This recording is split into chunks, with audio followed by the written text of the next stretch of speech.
ৰঙালীৰ ৰঙত বিভোৰ বিদেশী পৰ্যটক কলিয়াবৰৰ নামঘৰত বিদেশী আয়তীৰ নাম শিলঘাট কুমাৰগাঁৱত লাড়ু পিঠাৰু ললে জুতি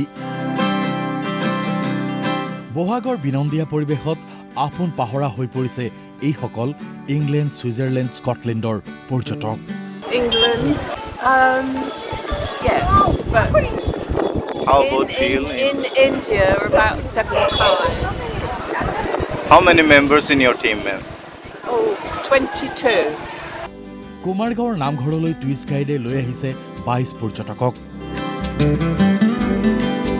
কলিয়াবৰৰ পৰা এওঁলোক যাব মাজুলীলৈ সেয়ে সত্ৰীয়া সংস্কৃতিৰে পৰিচয় কৰি দিয়াৰ বাবেই আহিছে নামঘৰলৈ আমি মাজুলী এলেঞ্চ আহিলোঁ হয় মাজুলী এলেঞ্চ বুজোৱা হ'ল তেনেকুৱা তাৰপিছত আজি আমাৰ ইয়াত ভাগৱত পাঠ হৈ থকা দেখা পাই আমি নামঘৰতে পাঠ বোলো এটা জাষ্ট মাজুলী যেতিয়া দেখুৱাই আহিছোঁ যাতে অকণমান মানে ভাগৱত পাঠটো কৈ থাকিলে যেনে টাচটো হয় মাজুলীৰ লগত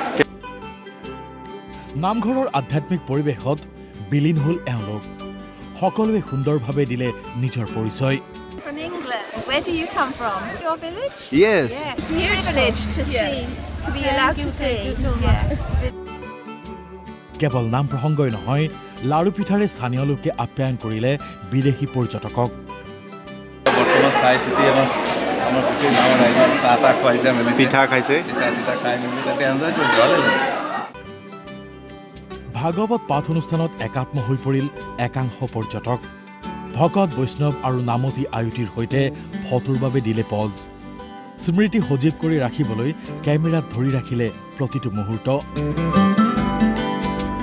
কলিয়াবৰৰ পৰা আশিষ কুমাৰ শইকীয়াৰ ৰিপৰ্ট DY 365